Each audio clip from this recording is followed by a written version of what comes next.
कल कुछ बैंक और एनबीएफसीज ने कुछ ऐसी रिकवरी एजेंसीज को चुन लिया है जिनके रिकवरी एजेंट एकदम अनपढ़ होते हैं, जाहिल होते हैं, गवार होते हैं, बेवकूफ होते हैं। उनको जानकारी नहीं होती है कि आज की डेट में व्यक्ति अवेयर्ड हैं, जागरूक हैं और काफी यूट्यूब चैनल्स हैं जो कि उनको अवेयर कर रहे हैं, जागरूक कर रहे हैं और उनके पूरे तरीके से जो अधिकार हैं वो उनको बता रहे हैं। लोगों को पूरे तरीके से बहुत ज़्यादा डरा दिया जाता है। अगर उनकी एक ईएमआई भी डिफ़ॉल्ट हो जाए या फिर 2 हो जाएँ तो पूरे तरीके से व्यक्ति को दिक्कत परेशानी में डाल दिया जाता है। अभी मेरे पास में एक ये केस आया आज।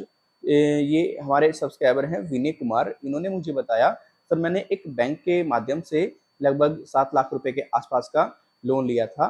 मैं कंटिन्यू उस लोन को पे कर रहा था, लेकिन अचानक से ऐसी समस्या उत्पन्न हुई जिस वजह से जो मेरी जॉब थी वो भी चली गई और मेरे जो एक्सटर्नल इनकम के सोर्स थे उनसे भी कोई इनकम नहीं आई।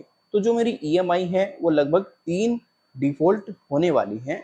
मुझे अभी जस्ट एक कॉल आया है जिस पे मुझे बताया गया है आरबीआई का एक ऐसा रूल आया है जिसमें कि अगर किसी व्यक्ति का लोन जो है वो एनपीए हो जाता है तो एनपीए होते ही उसके खिलाफ एफआईआर दर्ज हो जाएगी और उसको पुलिस गिरफ्तार कर देगी अगर वो अपने लोन अकाउंट को पूरी तरीके से एनपीए कर देता है, कोई भुगतान नहीं करता है और इस रूल को फॉलो करना होगा। और आपका लोन जो है पूरी तरीके से आप पे कर रहे थे, अब आपकी जो 2 ईएमआई हैं वो डिफ़ॉल्ट हो गई हैं, अब तीसरी ईएमआई भी डिफ़ॉल्ट होने वाली है, आपका लोन अकाउंट भी अब एनपीए हो जाएगा। तो देखो खतरा तो आपको भी है, आप इसीलिए पेमेंट कर लीजिए पूरा, अन्यथा बहुत सारी दिक्कत परेशानी आपको आ जाएगी। और अब तो आप एक ईएमआई पे करके ही पीछे छुटा देंगे, लेकिन जैसे ही लोन अकाउंट आपका एनपीए होता है उसके बाद में आपको 1 से 2 दिन के लिए जेल तो होगी, साथ ही साथ आपको अब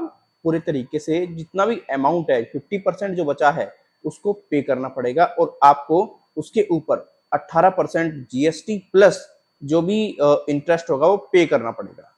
अब व्यक्ति ने जब इतनी बात सुनी तो व्यक्ति हक्का बक्का रह गया, चौंक गया कि यार ये ऐसा कैसे रूल आ गया, ऐसा कैसे हो गया।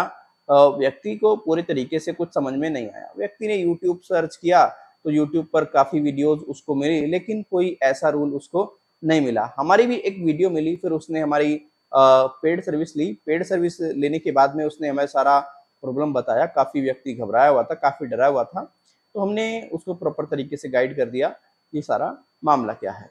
तो देखिए, अगर आप भी हमसे पेड सर्विस लेना चाहते हैं, बातचीत करना चाहते हैं, अपना कोई केस बताना चाहते हैं, तो देखिए ये हमारा व्हाट्सएप नंबर है, आप हमसे संपर्क कर सकते हैं। आपको यहाँ पर छोटा सा अमाउंट पे ज़रूर करना पड़ेगा, बट आपको जो एडवाइस मिलेगी वो एकदम आपको हेल्पफुल कर देगी और आप वाकई में ही समझेंगे कि हाँ भाई आपको एकदम वैल्यू फॉर मनी एकदम लगी है। कोई भी मतलब ऐसा नहीं लगेगा आपको कि आपने सर्विस ली लेकिन आपकी जो मनी है उसकी वैल्यू आपको प्रॉपर नहीं मिली, ऐसा आपको बिल्कुल भी प्रतीत नहीं होगा। आपको एकदम सही दिशा निर्देश दे दिए जाएंगे। तो देखिए ये जो बात की जा रही है एनपीए के बारे में, तो पहले ही मैं बहुत सी वीडियो में क्लियर कर चुका हूँ, जैसे कि आज भी मैं क्लियर कर रहा हूँ क्योंकि काफ़ी ऐसे व्यक्ति होते हैं जो हर एक वीडियो नहीं देख पाते हैं, रोज़ नए जुड़ते हैं। तो बता दूं आपको एनपीए क्या होता है। एनपीए ऐसा होता है जिससे कि बैंक और एनबीएफसी को खतरा हो जाता है।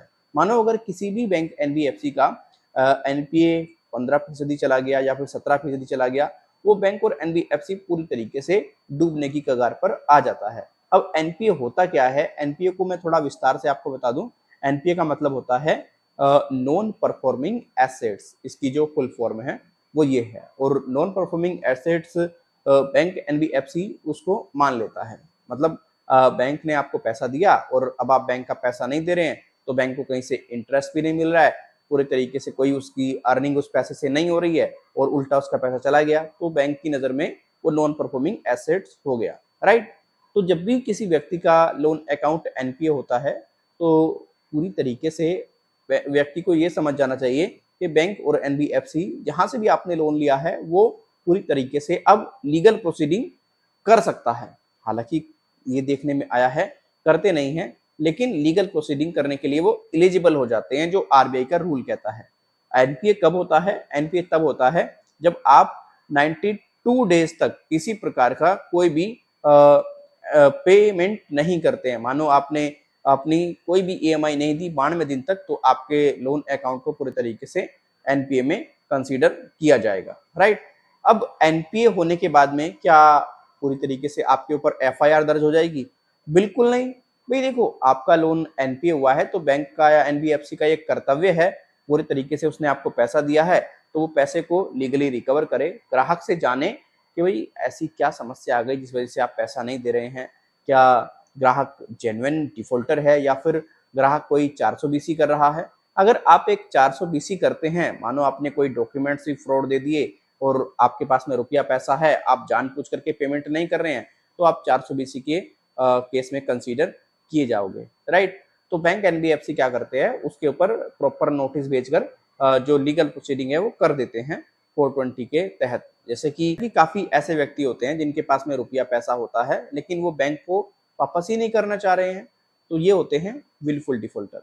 बैंक और एनबीएफसी इन पर इमीडिएट बेसिस पर एक्शन भी ले लेती है। और 420 तो आपको बता ही दिया मैंने, जिसमें डॉक्यूमेंट्स वगैरह पूरी तरीके से व्यक्ति कोई गलत दे दे तो उसमें सारी चीजें होती हैं। तो इस केसेस में आपके ऊपर एफआईआर वगैरह दर्ज हो सकती है। बट अगर आप एक जेन्युइन कस्टमर हैं, कोई आपने फ्रॉड नहीं किया है, आपके पास में रुपया नहीं है, पैसा नहीं है, तो कोई भी आपके ऊपर एफआईआर दर्ज नहीं होती है। कुछ ऐसा इशू वाली बात नहीं है, किसी प्रकार की आपको कोई जेल नहीं होती है। और आपको मैं बता दूं, सिविल केस में इतनी आसानी से किसी व्यक्ति के ऊपर एफआईआर दर्ज होते हुए मैंने नहीं देखा है। तो रिकवरी एजेंट ये आपका बेवकूफ बना रहे हैं। ऐसा कोई आरबीआई का रूल नहीं है कि अगर व्यक्ति का लोन पूरे तरीके से एनपीए हो गया है, लोन अकाउंट उसका, और उसके ऊपर आप इमीडिएटली एक्शन ले लो और उसके ऊपर एफआईआर दर्ज करा दो, उसे जेल करा दो। ऐसा कतई भी नहीं है, ये आपको बेवकूफ बना रहे हैं, रिपेमेंट लेने के लिए इस प्रकार की हरकत कर रहे हैं।